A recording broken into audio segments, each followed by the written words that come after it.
শরীরের বিভিন্ন অঙ্গ দ্বারা ভিন্ন ভিন্ন প্রকারের কাজ করা হয়, আর সেই জন্য মানুষ নিজের শরীরের যত্ন করে, তার খেয়াল রাখে, নিজের শরীরকে সুস্থ রাখে, স্বচ্ছ রাখে, বস্ত্র পরিধান করে, আর কোথাও আঘাত লাগলে ক্ষতস্থান ঢেকে ফেলে। মানুষের শরীরে এমন একটি অঙ্গ আছে যা চোখে দেখা যায় না, যা অদৃশ্য থাকে, কিন্তু সেইটা দিয়ে মানুষের বিষয়ে অনেক কিছু জানা যায়। এবং মানুষের শরীরের সেই অঙ্গের নাম হল বাণী, আপনার ভাষা।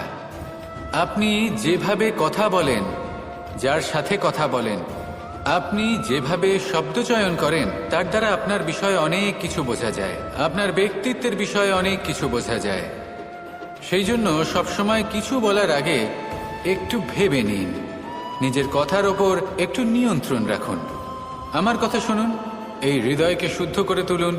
যদি এই হৃদয় শুদ্ধ থাকে, তাহলে সর্বদা মধুর বাণী নির্গত হবে, যা সবাইকে প্রফুল্ল করে তুলবে, আর তখন এই মন প্রসন্ন হয়ে বলবে, রাধা রাধা। ধন, সম্পদ, ঐশ্বর্য, মানুষ হয় নিজের সৌভাগ্যের দ্বারা এগুলো লাভ করে থাকেন বা কর্মের দ্বারা। সৌভাগ্য আসলে কি? গ্রহের দশা, যা প্রত্যেক মুহূর্তে বদলাতে থাকে। কর্মের মাধ্যমে যখন আপনি ধন অর্জন করেন, তখন সেই ধন আপনার আগামী প্রজন্ম লাভ করে। সেটা হয় সে ভোগ করে বা তার জন্য তার ভোগান্তি হয়। আর এটা নির্ভর করছে আপনার কর্মের ওপরে। কি কর্ম করেছেন আপনি সেই ধনকে লাভ করার জন্য? যদি আপনি সৎ পথে চলেন, নিষ্ঠা ভরে আপনি কর্ম করে থাকেন এবং তার ফলে আপনি ধন অর্জন করে থাকেন, তাহলে আপনার আগামী প্রজন্ম সেটা ভোগ করবে, সেটা প্রয়োগ করবে নিজের বিকাশের জন্য। কিন্তু যদি আপনি কুকর্ম করে থাকেন, কোনো রকম ছলনা করে থাকেন এই ধন লাভ করার জন্য, তাহলে 100% আপনার আগামী প্রজন্মকে এর জন্য ভুগতেই হবে। তাহলে আপনি কি চাইবেন?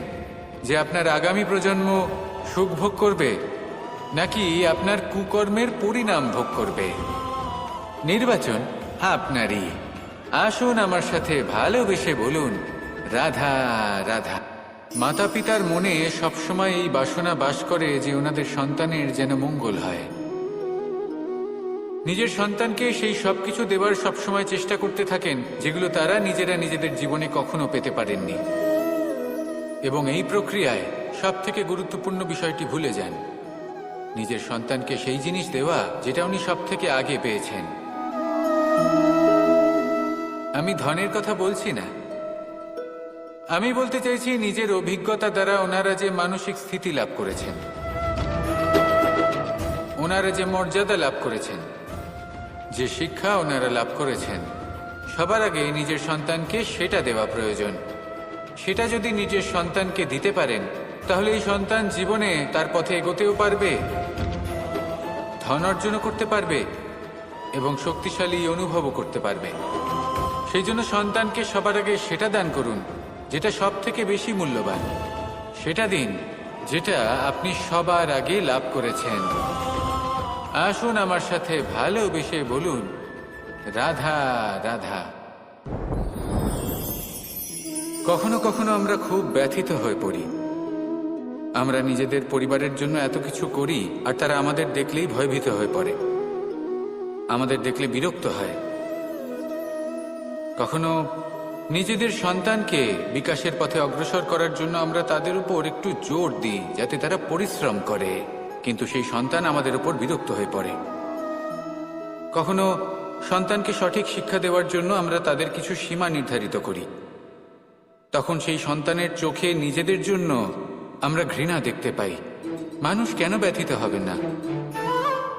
দেখুন, যখন সূচের দ্বারা আপনি বস্ত্র সেলাই করেন, তখন সূচের আঘাত সেই বস্তুকে সহ্য করতে হয়, কিন্তু তাতে সেই সূচ বা আপনার উদ্দেশ্যে কোনো প্রভাব পড়া উচিত নয়, কারণ আপনি তো আপনার কর্ম করছেন, আর তাও পূর্ণ নিষ্ঠা ভরে, এবং অবশেষে আপনার উদ্দেশ্য শুভ প্রমাণিত হবে।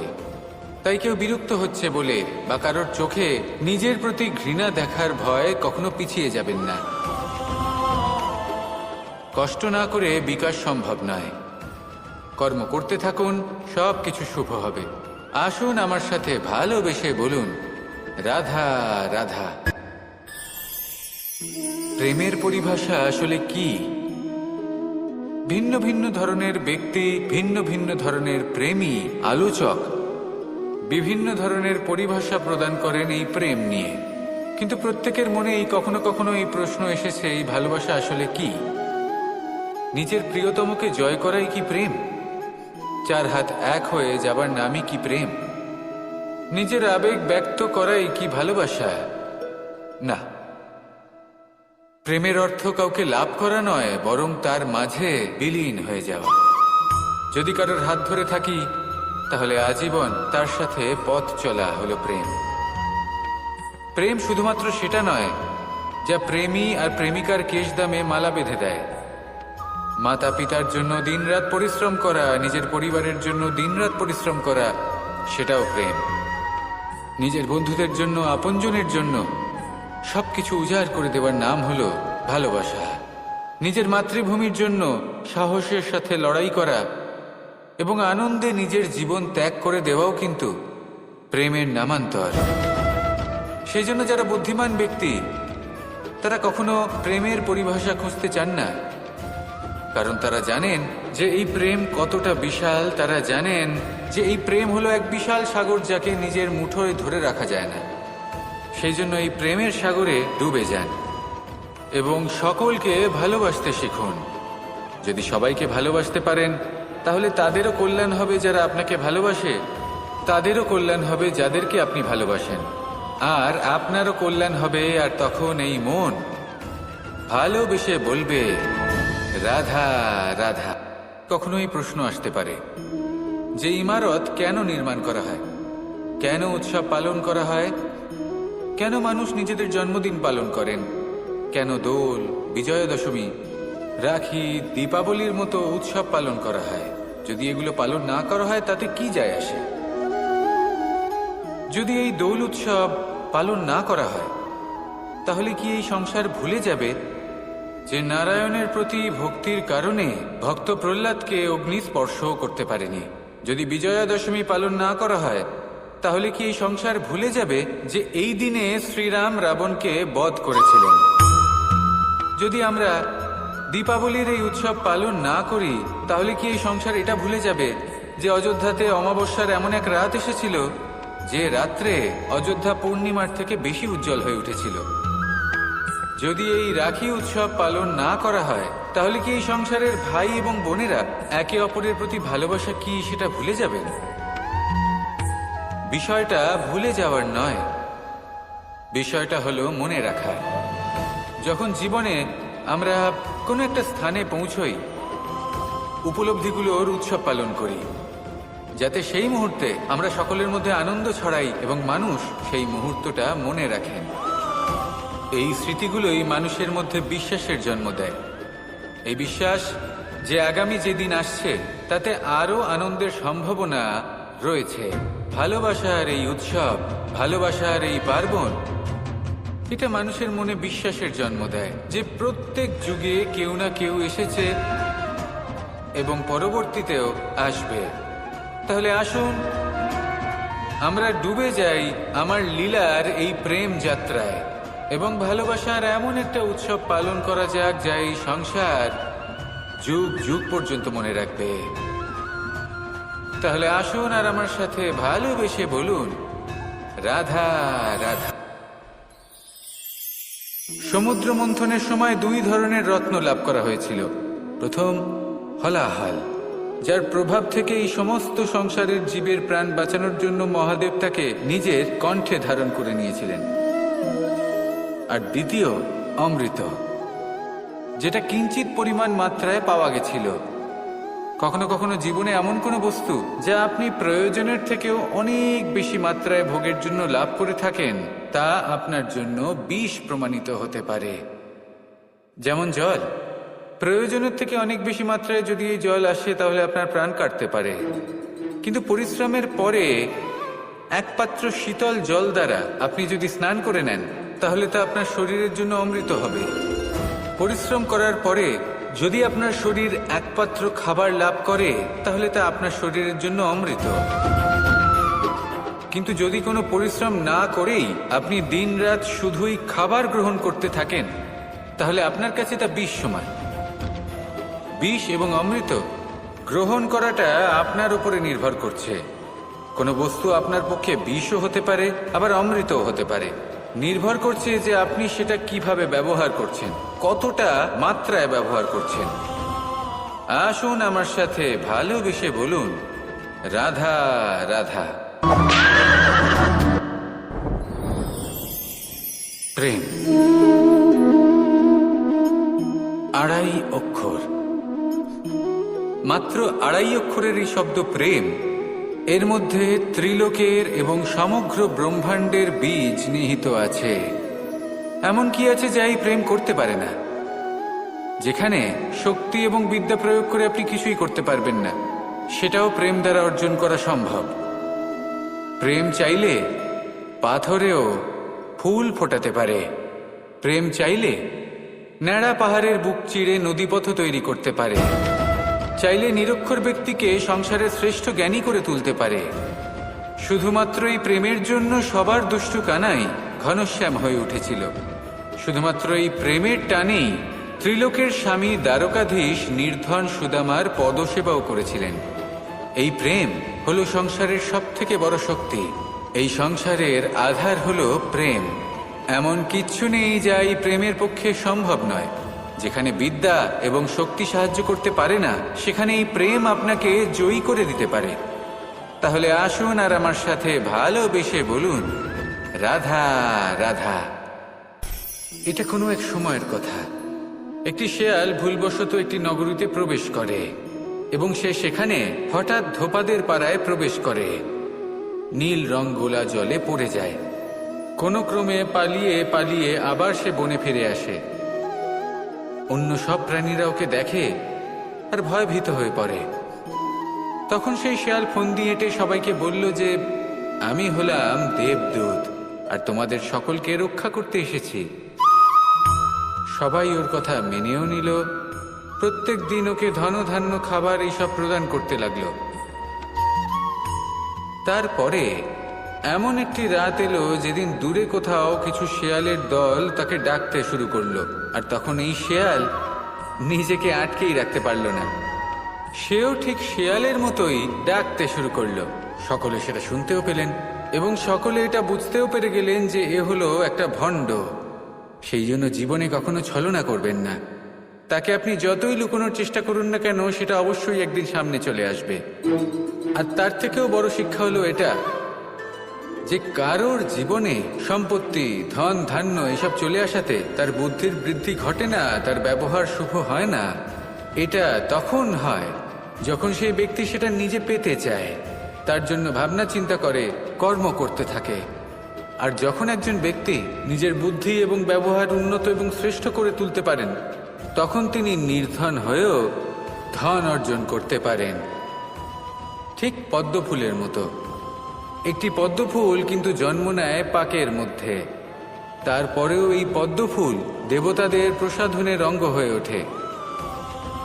আসুন আর আমার সাথে ভালোবেসে বলুন, রাধা রাধা। জীবনে অনেক সময় আমরা এটা দেখে থাকি যে আগামী প্রজন্ম সেই কাজটি করে যেটা তার পূর্ববর্তী প্রজন্ম করে গেছেন। একটা উদাহরণ দিই। তাহলে দেখুন, একদিকে আছে মাতা পিতা যারা আজীবন সংঘর্ষ করেছেন ধন অর্জন করার জন্য। তারপর তারই সন্তান তার সাথেই লড়াই করে তার থেকে সমস্ত সম্পত্তি ছিনিয়ে নিল। তারপরে যত সময় অতিবাহিত হয়, সেই সন্তানের সাথেও সেই একই ক্রিয়া ঘটতে থাকে। তার সন্তান তার সমস্ত সম্পত্তি ছিনিয়ে নেয়। তাহলে এমন কি সঞ্চয় করবেন যা পরবর্তী প্রজন্মকে দিয়ে যেতে পারেন, সেই বিষয়ে ভাবুন। ভেবে দেখুন, এই যে ধন সঞ্চয় আপনি করছেন, এর আসলে লাভ কি? অবশ্যই আবশ্যক, কিন্তু এটাই কি শুধু সবথেকে গুরুত্বপূর্ণ বিষয়, যেখানে আপনি জানেন যে আপনি এই সম্পত্তি ভোগ করতে পারবেন না? কারণ এই সমস্ত সম্পত্তি আপনাকে পরবর্তী প্রজন্মের হাতে সঁপে দিতে হবে। তাহলে ধন সঞ্চয় করুন, কিন্তু এমন একটা সম্পত্তি কেন সঞ্চয় করা উচিত নয় যার উপভোগও আপনি করতে পারবেন, পরবর্তী প্রজন্মকেও দিয়ে যেতে পারবেন, আর মতভেদও হবে না। এমন সম্পত্তি আছে, আর এই সম্পত্তি হলো প্রেম। যদি আপনার মনে কোনো কিছু সঞ্চয় করার বাসনা জেগে ওঠে, তাহলে প্রেম সঞ্চয় করুন। সেটা পরবর্তী প্রজন্মও পাবে এবং সেই প্রজন্ম ভবিষ্যতে ভালোবাসা ছড়াতে থাকবে। আর তখন এই মন সুপ্রসন্ন হয়ে বলবে, রাধা রাধা।